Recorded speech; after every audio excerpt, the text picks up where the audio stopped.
Local 4 News starts now with a breaking news alert. And that breaking news is out of Lansing. Governor Whitmer providing an update on the coronavirus here in Michigan while also announcing a new program to give free masks to vulnerable populations.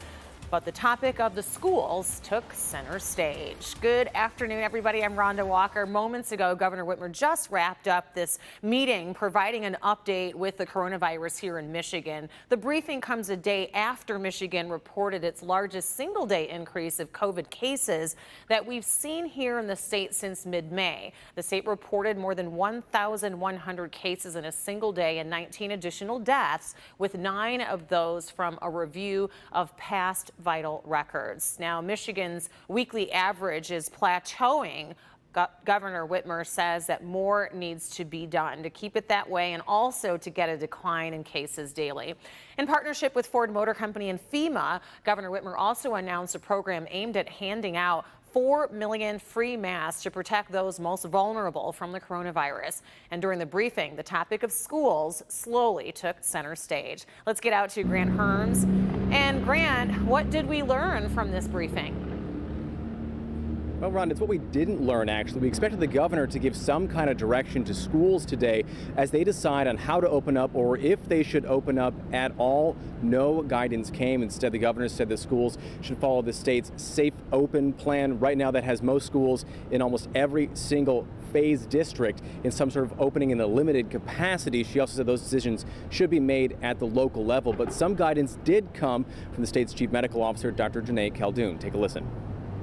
And I encourage every school superintendent who is developing plans for in-person instruction to mandate masks for children of all ages, even in a classroom setting. Another topic today, school funding. As we approach the end of this week here, tomorrow is effectively the last day that districts can decide their budget before they have to present them to parents on Monday. We're also looking at a special session of the state Senate tomorrow where they'll be deciding a possible 2-tiered funding system for school districts that opt into virtual-only learning. The legislature is saying they may cut funding for schools that do not offer in-person learning. The governor said that she also wanted some more funding from the federal government, but said schools need more resources right now, not less. Back to you. All right, Grant, thank you. We do want to switch gears and check in with Brandon and talk about our forecast for today. We've had this string of beautiful days all week long, and we're just hoping it hangs on as we get into the weekend, Brandon.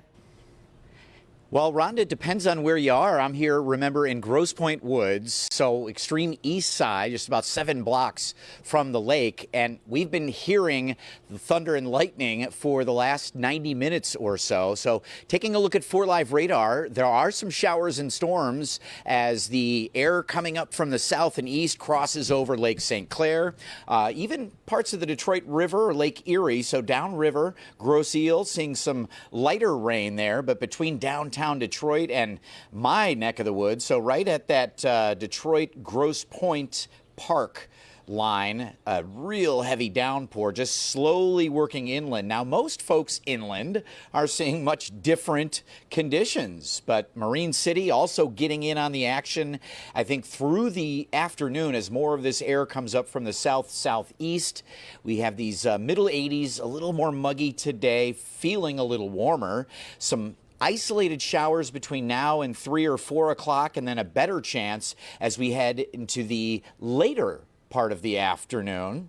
Temps right now are in the upper 70s to mainly low 80s. These 70s, a little rain-cooled air coming from those storms off the lake and now moving into the east side. But the winds you can see right now out of the east spinning around an area of low pressure just to our south. So the good news is right now all we're seeing is this extreme east side storm flare-up across Lake St. Clair, all the way to the downriver areas and up into Marine City. But keep an eye to the skies because we will see more of these capable of some downpours, lightning. And when I see you next, Rhonda, may have this open. I'll be watching. All right, Brandon. Good to be prepared. Developing right now, a violent night in Detroit as multiple shootings were reported across the city. One of those shootings involved a 14-year-old boy. It happened early this morning at a home on Steel Street near 8 Mile. Police are saying that this 14-year-old shot and killed a 38-year-old man. Let's go to Sean Lay joining us now live. And Sean, police are saying that this involves some sort of domestic abuse with her mother's boyfriend. Yeah, here's what we're learning, Rhonda. The scene right behind me here. It happened in the driveway of the home. When you say domestic situation, absolutely a brutal scene here, as the 14-year-old is telling police this morning that his mother was being viciously beaten by the boyfriend.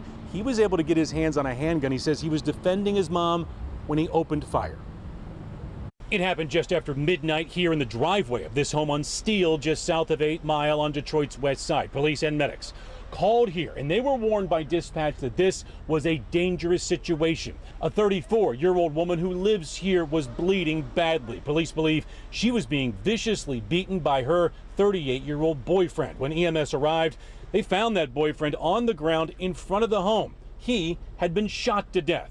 The woman's 14-year-old son telling police he got his hands on a gun and, to defend his mother, shot the boyfriend to death. Neighbors reacting this way. Anybody gonna do that, defend their mother? If somebody, I would do the same thing. Back here live, lots more to get to here. The 14-year-old is 6 foot tall. He has a twin brother. Both he and his twin walked off after the shooting, so there was a be on the lookout for the 14-year-old, and likely was armed at the time. Police were able to track him down. He's at the Juvenile Hall of Justice right now to be interviewed. However, Rhonda, he has to be interviewed with a parent with him. It's unclear if that has happened yet. It's unclear if the mother needed medical attention or is in the hospital right now. We're going to get an update from the police captain here any minute, and we'll have much more later. Rhonda, back to you.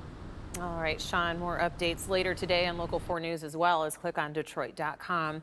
Meanwhile, police are looking into a deadly shooting on Detroit's east side after a man is found dead in a driveway. It happened around 5:40 this morning on Hampshire Street near I-94, and police are saying that they found a man, possibly in his 20s, dead from a gunshot wound. Right now, no other information is available. Also on Detroit's east side, police are working to track down the person who shot and killed a man in Maharis Gentry Park. Police are saying that the 29-year-old man was sitting in his car when the suspected gunman came up, opened fire, and then ran away. Anyone with information is asked to call Detroit police. President Trump and Joe Biden are facing off over wearing a mask. The Centers for Disease Control urges all Americans to wear face masks to stop the spread of the coronavirus. Democratic presidential candidate Joe Biden wants all governors to require mask wearing in public. President Trump disagrees, saying that wearing masks is patriotic, but adds maybe they are great and maybe not so good. Masks are now becoming a campaign issue.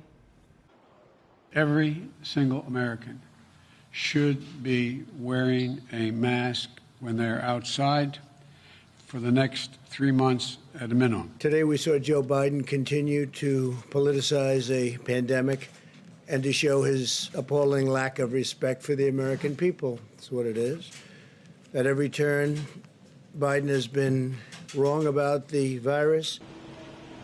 With the virus causing a surge in absentee voting this year, funding for the post office has become a contentious issue. The president opposes more funding for the post office because of his opposition to mail-in voting. The president has requested an absentee ballot for next week's primary in Florida, though, where he maintains a home. Still to come, a popular online gaming company is suing two big names. Coming up, why the company behind Fortnite is going against Apple and Google. But first, we are nearing the Democratic and Republican national conventions. Up next, how the campaigns are going virtual and why tech experts are concerned.